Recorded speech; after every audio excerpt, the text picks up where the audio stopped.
Hey guys, and welcome to a brand new video here on FPL Now. Today we're going to be going over my team selection for game week 35 and also how I'm currently getting on in double game week 34. So if you're excited for the video, drop a like down below, leave a comment what are your plans for the next game week, subscribe if you're brand new, and let's get into the video. So starting things off, another fantastic night for free hit 34. Ben White, the absolute king, getting 20 points last night, bringing his total for double game week 34 to 26, putting my total up to 114 points, a game week rank of 18,000, and putting our overall rank up to 500th in the world. Absolutely cloud 9 right now, and I've still got 8 players left to play. So, you know, if Palace bring it to Newcastle, we could be finishing on like maybe even 150 points. You really don't know. I've still got my Salah captaincy to play as well. So 150 points is technically on the cards, which I think would be my highest ever game week. But yeah, this has just been absolutely insane. Like, free hit 34 and 3 hit 29 have been completely different situations. And, you know, I was obviously thinking about playing my free hit in 29, but I opted against it. I tried to plan for it. Obviously, 29 just went terribly, which kind of helped because free hit 29 just didn't really get any sort of benefit because everybody scored really, really low that week. Whereas free hit 34, like, if I hadn't have played this week, I wouldn't have had any of these players. Wouldn't have had any Palace players. Probably wouldn't have had Ben White. I probably would have gone for, like, Gabriel, who's a lot safer. But this is what I mean. This is why free hitting for me in a double has just such a high upside. And I understand there's a massive amount of luck that's happened this week with, like, Ben White getting a brace. Like, that's just never going to happen. But these are the things that can happen. You know, in double game weeks, you have 2 chances to try and get, like, a big haul instead of you one. And you know, it's just gone really, really well this week. But either way, 114 points, 8 players left to play. Pickford picking up 8, obviously still got Liverpool to play. Robertson and Van Dijk both play tonight. They've got Everton away. Obviously, 0-0 tonight would be absolutely perfect because I'm not even bothered about Salah getting anything because he's so highly owned. It doesn't really matter. Whereas a double clean sheet for Liverpool and also a clean sheet for Pickford would be massive because Robertson's super low owned. Virgil van Dijk's not like super high owned, and then neither's Pickford. So that would actually benefit me. Like if Salah scored a hat trick, but you know Pickford obviously would concede 3, it would, I guess, make my rank worse than if Pickford kept a clean sheet. I assume just because Pickford is so low owned and he'd get me a lot more points than just Salah's nothing. So yeah, that's the way I'm kind of seeing it, looking at it. But either way, still got those players left to play.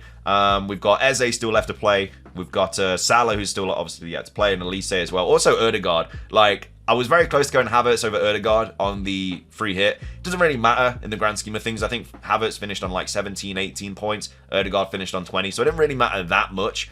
And Saka only got 9 points, which I was quite happy about because his actual effective ownership was over 100% for me, which was like, it was like 101.3, so it wasn't crazy, but it technically did hurt my rank. So I'm very, very happy that out of all the mainly owned Arsenal assets, he's the one that did really, really badly. Well, not did badly, but got like the lowest points. Whereas, you know, Ødegaard did really well, Ben White did really well. Like 46 points between those two out of my other Arsenal assets. Cannot be happier with that. And then also, like I say, got Elise still yet to play. Got Solanke to play tonight, and also the King Mateta playing as well tonight, who's already on a 16-pointer. Obviously, the bench, you know, doesn't really matter because I'm not playing my bench boost, but everybody's played, so nobody can come on. But 114 points, like I say, I don't know, man. It's really, really weird. Being 500th in the world, it's just so much pressure to, like, not make a bad decision now.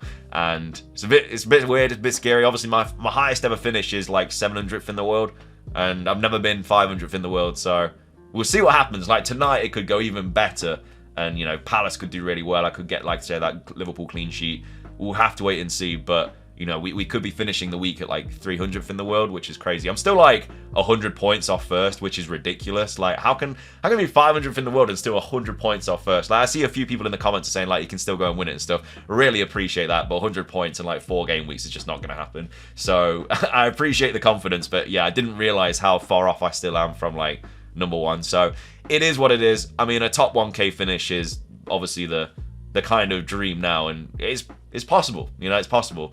But yeah, 114 points, can't be happy with that. But either way, let's move on to what the team's looking like for double game week 35. So we have a lot of flags, unfortunately. too many flags for my liking. We do have Gusto, Palmer, Haaland, Udogie, and Bradley all flagged.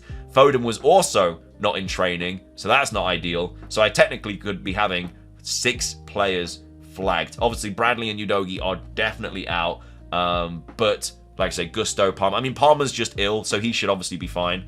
Gusto is apparently a minor injury, so I'm hoping he's fine. Haaland, obviously, Brighton, they play Brighton on Thursday, so we'll have to see what happens with like Foden and Guardiola and Haaland and stuff. But either way, it's not looking too pretty. But I do have Petrovic currently in goal.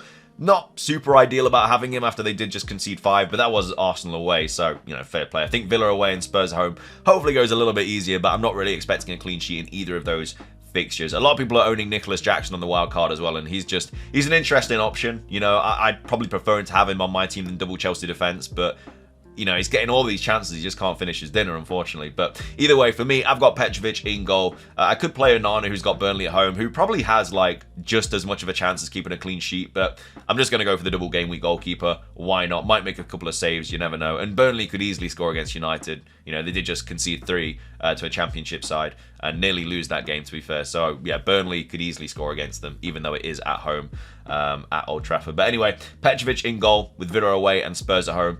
At the back, we currently have Van Heck, who's got Bournemouth away. Of course, I would have been playing Udogie this week, but he's now out with an operation. So, yeah, he's got to go. But currently playing Van Heck, Bournemouth away. Gvardiol, who's got Forest away, who might also not even play. So, to be fair, Game Week 35 could go really, really badly for me. You know, I could have all these injuries. Gvardiol might not play. It could be really, really bad. You know, Foden might not even play, even if he is fit. So, it's one of those. And then also got Gusto as well, who also might not play with Villa away and Spurs at home. So, that's the back line and the goalkeeper. Again, it doesn't look great, really. I do have 1 free transfer this week, obviously, because I played my free hit in 34. And it has to be a defender transfer, really. I've got to get rid of Udogie or Bradley. And whether that is for Porro, if he's fit, or a Van de Ven, who's got a double game week, or I just bring in somebody like a Dan Burn. Again, we'll go over that momentarily once I go over the transfer part of this video, but as of right now, the defense definitely needs some sorting out because it's not looking pretty. Anyway, though, that is the back line. In midfield, we've got Son, who's got Arsenal at home and Chelsea away. Foden, who's got Forest away. Palmer, who is my current captaincy, who's got Villa away and Spurs at home. And then Salah, who's got West Ham away. And then Garnacho, who's got Burnley at home as well. So a lot of people are obviously going to be getting rid of Salah on Game Week 35 wildcard. So he could be actually not a massive differential, but he might help a little bit. And a lot of people are getting rid of him for players like Maddison, and I'm not really too worried about those kind of Spurs midfielders because they haven't been great recently. A player that I'm worried about not owning is Anthony Gordon, really. I think if I was on a wild card, I would 100% have Gordon on my team right now. They double in 37. They've got Sheffield United at home this week. I think they've got Burnley away next week. But his form at home is ridiculous. Like 90% of his returns have come at home. I feel like he's got to be a staple on a wild card draft. And I would love to have him in my team this week. And I would probably transfer him into my team this week if I didn't already have so many problems in defense. But yeah, that's just my kind of like 2 cents on that. But either way, Garnacho, who's also got Burnley at home, also kind of came off with a knock, but Ten Hag did say that he's expecting him to be fine, the same as Bruno Fernandes, so I'm not really too worried about that. And then also up top, we've got Isak, who's got Sheffield United at home. We've also got Haaland, who's got Forest away. I do have Solanke on the bench, so, you know, worst comes to worst, if like Haaland's out, then I'll just play Solanke instead.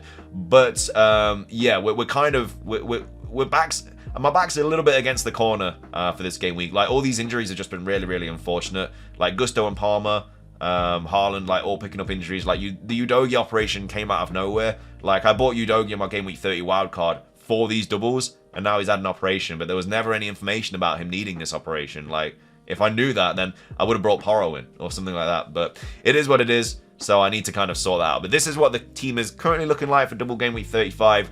Obviously needs a big change to it, 100%. So if we take a look at my potential transfers, we've got 0.8 mil in the bank, obviously 1 free transfer. So the first thing that I could do obviously is get rid of Udogie and bring in Porro. Porro potentially out though with that hamstring injury, and also I don't really trust Spurs defense. The only reason I'd want a Spurs defender is because they've got Burnley at home in game week 37 with, I mean, City at home is not ideal, but I mean, that is their bogey team, you know. Spurs are City's bogey team, and they might even get 2 clean sheets in that double. But either way, yes, they do double this week. But the main thing I would want a Spurs defender for is for double game week 37, then they've got Sheffield United away in 38. So that would be an ideal transfer for me this week because of, like, say, the double the two doubles and the nice fixture. And I mean, the Liverpool away fixture isn't great because I'd probably have to make another defender transfer next week because I'd only have Wolves at home, West Ham at home. I don't really want to play Van Heck, who's got Villa at home. I don't really want to play Porro, who's got Liverpool away. And I've got Bradley. So I'd have to bring in somebody for that, which might be a... I don't even know, to be fair. Maybe like a Dallo. They've got Palace away. I'm not sure. They double in 37. All of my players now have to kind of be double game week 37 transfers now, really. That's the only thing that really makes sense. So I'd have to do that. Whereas if I bring in somebody like Dan Burn, like they've got Burnley away, so it's a little bit better from like a clean sheet kind of standpoint. So either way, that could be one thing that I do. I've got enough in the bank for that. The only problem is I think Udogi's actually quite close to a price drop. So if I'm going to make this transfer, it's got to be soon. But I can't make this transfer because Porro might be out. So I might not even be able to do this transfer when the deadline rolls around. So the only other really options that I could bring in from the Spurs defense is somebody like, you know, Van de Ven, who's only 4.4. So that's a bit of a steal. That gives me a lot more money to kind of play around with.